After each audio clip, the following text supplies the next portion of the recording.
Shalom, salam berkat dari kami untuk pendengar sekalian. Saat ini pendengar akan diberkati dengan program Hari Ini Harinya Tuhan bagian yang ke-8. Sebuah program rohani tentang doktrin Alkitab yang menolong kita untuk semakin tertanam dalam kebenaran firman dan bertumbuh dalam kemuliaan. Bersama hambanya, Pendeta Gilbert Lumwendo, STH.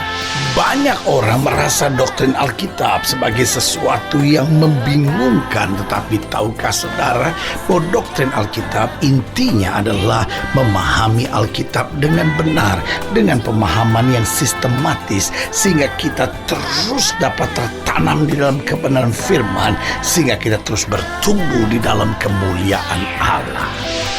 Buka hati saudara sekalian untuk menerima berkat-berkat firman-Nya hari ini. Hidup Kristen tidak selamanya padang rumput yang hijau serta mata air yang tenang. Meskipun kita tahu dalam Mazmur 23 mulai dari ayat yang pertama dikatakan, Tuhan adalah gembalaku, takkan kekurangan aku. Ia membaringkan aku ke padang rumput yang hijau dan mata air yang tenang oleh karena namanya. Betul, ada masanya hidup Kristen kita melihat padang rumput yang hijau serta mata air yang tenang, dan kita melihat kasih setia Tuhan, anugerah Tuhan, pengembalaan Tuhan yang sangat luar biasa dalam hidup kita. Tetapi perlu saya tegaskan, tidak selamanya hal itu terjadi. Ada masa-masanya, justru peperangan harus kita lewati. Bahkan kalau kita mau jujur, kita baca Alkitab dari Kejadian sampai Wahyu, Alkitab jauh lebih banyak bicara tentang peperangan dibanding dengan padang rumput yang hijau serta mata air yang tenang.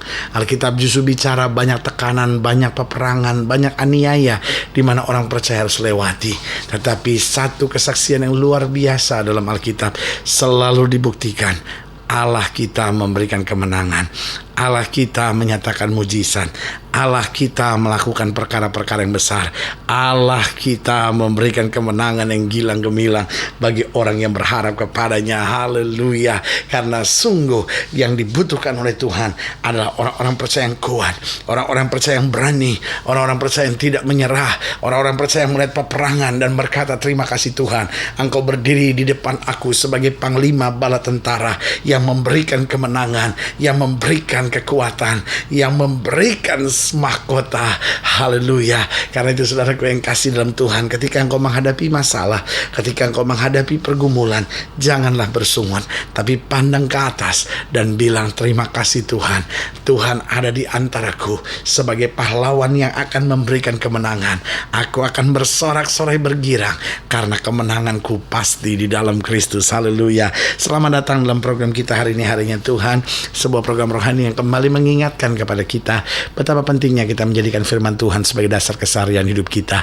Karena selama kita menjadikan firman Tuhan sebagai dasar keseharian hidup kita, langkah-langkah ke depan kita penuh dengan kepastian, kemenangan, berkat, mujizat, dan perkara-perkara yang besar. Haleluya. Dan dalam program ini kita sedang membahas tentang meterai selanjutnya, yaitu meterai kelima. Jadi kalau sudah ikuti, dimulai dari pembahasan meterai pertama dibuka, yaitu kuda putih masuk ke dunia. Lalu meterai yang kedua, kuda merah padam masuk ke dunia. Meterai yang ketiga, kuda hitam masuk ke dunia. Masuk pada meterai yang keempat, kuda hijau kuning masuk ke dunia. Lalu meterai kelima ini kita pelajari orang-orang percaya yang bertahan sampai pada kematian, diberikan jubah putih oleh Tuhan. Putih selalu lambang kemuliaan, putih selalu lambang keagungan, dan putih selalu adalah lambang kesucian. Itu yang Tuhan mau anugerahkan buat kita yang setia. Dalam Wahyu pasal 6, Wahyu pasal 6 mulai dari ayat yang ke-9. Dari ayat yang ke-9 dikatakan, dan ketika anak domba itu membuka meterai yang kelima, aku melihat di bawah mezbah jiwa-jiwa mereka yang telah dibunuh oleh karena firman Allah dan oleh karena kesaksian yang mereka miliki. Jadi saudaraku yang kekasih dalam Tuhan, ada orang-orang tertentu yang Tuhan berikan roh martir di dalam hidupnya.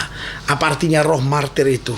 Mereka siap mati demi pekabaran Injil, dan memang Tuhan izinkan sebagai sebuah bentuk kesaksian, sebagai sebuah bentuk keyakinan bahwa sekali saya iring Kristus, apapun yang terjadi, Kristus tetap nomor satu.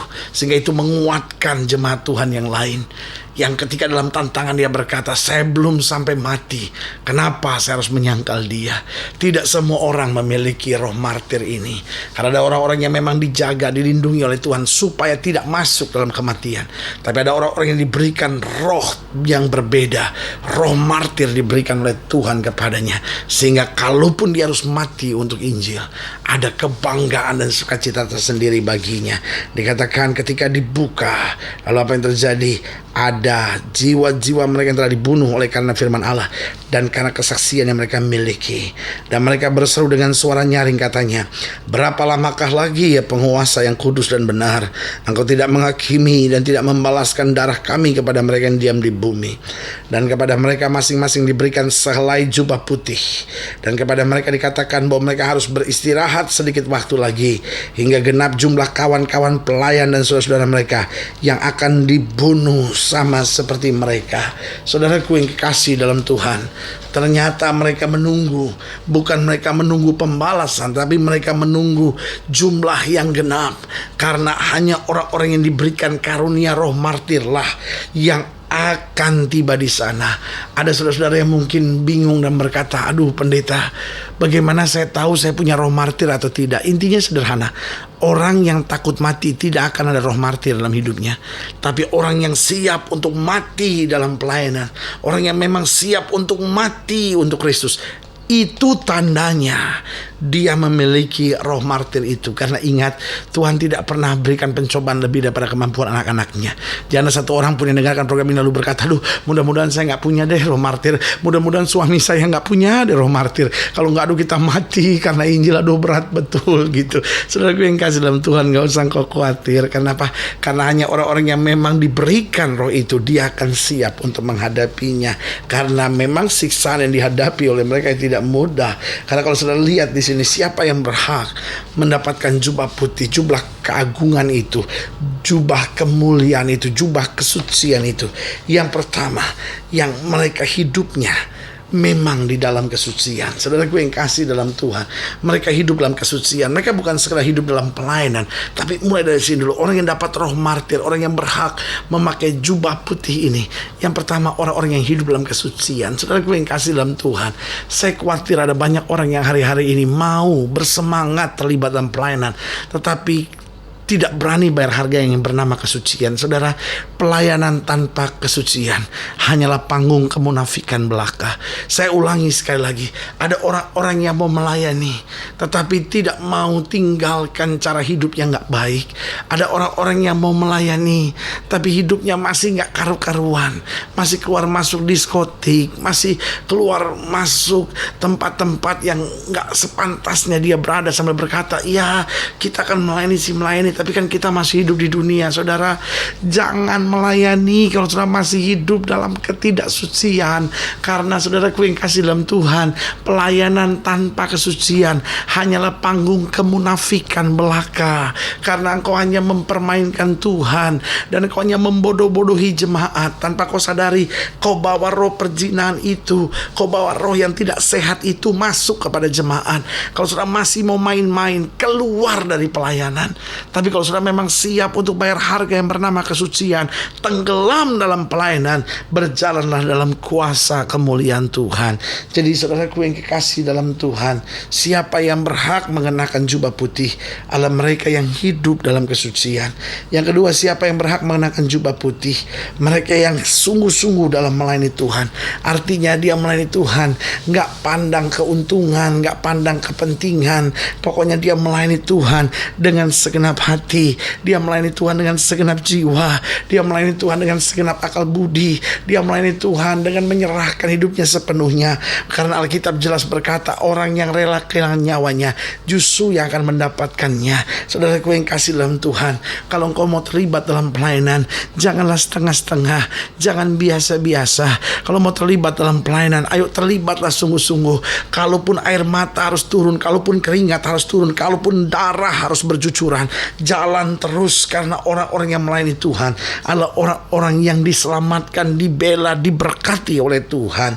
Saudaraku yang kasih dalam Tuhan, banyak orang melayani, tetapi banyak orang juga melayani tanpa kesungguh-sungguhan. Alkitab berkata, terkutuklah orang yang melayani tanpa kesungguhan. Tuhan mencari orang-orang yang melayani dengan sikap yang sungguh-sungguh. Haleluya. Dan yang ketiga, yang terakhir, saya pelajari siapa yang berhak mengenakan jubah putih. Yang pertama, mereka yang hidup dalam kesucian, mereka yang sungguh-sungguh dalam pelayanan. Dan yang ketiga, mereka yang setia sampai pada akhirnya. Mereka berani berkorban pada akhirnya. Saudaraku yang kekasih dalam Tuhan, ini kata penting yang harus kita ingat, setia. Dunia ini sedang kehilangan orang-orang setia. Banyak orang pintar, banyak orang kaya, banyak orang hebat, banyak orang gagah, banyak orang cantik. Tapi saudaraku yang kasih dalam Tuhan, kadangkala kesetiaan mulai menjadi barang yang sangat langka sekali. Sebagai hamba Allah, saya hanya mau ingatkan buat saudara, kalau engkau jadi suami, jadilah suami yang setia. Kalau engkau istri yang setia. Kalau engkau melayani Tuhan dengan setia. Di tengah tantangan bagaimanapun, ayo kita tetap setia. Karena apa? Tuhan yang kita sembah Allah yang setia. Jangan bilang sama saya, aduh pendeta, bagaimana saya bisa setia kalau istri saya seperti itu? Bagaimana saya bisa setia kalau suami saya seperti itu? Bagaimana saya setia kalau hamba-hamba Tuhan di gereja kami seperti ini? Jawaban saya sederhana, kita pandang ke atas. Kita tahu ada Yesus Tuhan kita yang setia, yang tidak pernah mengecewakan kita. Tantangan kita boleh ada, tapi kesetiaan Kristus memberi jaminan bahwa kita akan menang. Kita akan lihat mujizat, kita akan lihat perkara-perkara besar bersama dengan Kristus. Haleluya. Saudaraku yang kasih dalam Tuhan, jika ingin dilayani lebih jauh, hubungi kami melalui telepon, hubungi kami melalui surat, kunjungi website kami, karena kami ada untuk membawa Bapak Ibu saudara senantiasa lebih dekat pada Tuhan dan mengalami kasih kuasa mujizat yang luar biasa. Haleluya. Secara khusus melalui program ini, saya juga mau berdoa buat setiap yang sakit, setiap yang berbeban berat, karena kita percaya bahwa bagi Allah tidak ada perkara yang mustahil. Dan saudara-saudara yang ingin didoakan secara khusus, boleh taruh tangan kanan saudara di dada, dan kita akan berdoa. Mari kita berdoa. Bapa, dalam nama Yesus, hamba doa buat yang sakit, hamba doa buat yang berbeban berat, hamba doa untuk setiap mereka yang sedang menghadapi masa-masa yang sukar, bahkan mereka yang sedang bergumul untuk meraih mujizat, bahkan setiap mereka yang hari-hari ini sedang goncang, lalu sedang hidup dalam ketidaksucian. Bapa, hamba doa di dalam nama Yesus, Tuhan jamah, Tuhan bangkitkan iman kembali, supaya kami dapat melihat ada jubah putih yang Tuhan sediakan buat kami-kami yang hidup dalam kesucian, buat kami-kami yang sungguh-sungguh dalam pelayanan, buat kami-kami yang setia sampai pada akhirnya. Yang sakit Tuhan sembuhkan di dalam nama Yesus, yang lemah Tuhan kuatkan di dalam nama Yesus, rumah tangga dipulihkan di dalam nama Yesus, orang-orang muda diteguhkan, ditegarkan di dalam nama Yesus. Haleluya. Amin. Saudaraku yang kekasih dalam Tuhan, kita sudah berdoa. Ingat, Allah tidak pernah lalai menepati janjinya. Ini saatnya buat kita untuk bangkit, bersemangat, bersukacita dalam menghadapi segala perkara, karena kita tahu Yesus hidup, Yesus berkuasa, dan Yesus senantiasa menyertai kita. Doa saya menyertai saudara. Sampai berjumpa pada program berikut, dan jangan lupa jadikan hari ini harinya Tuhan. Haleluya.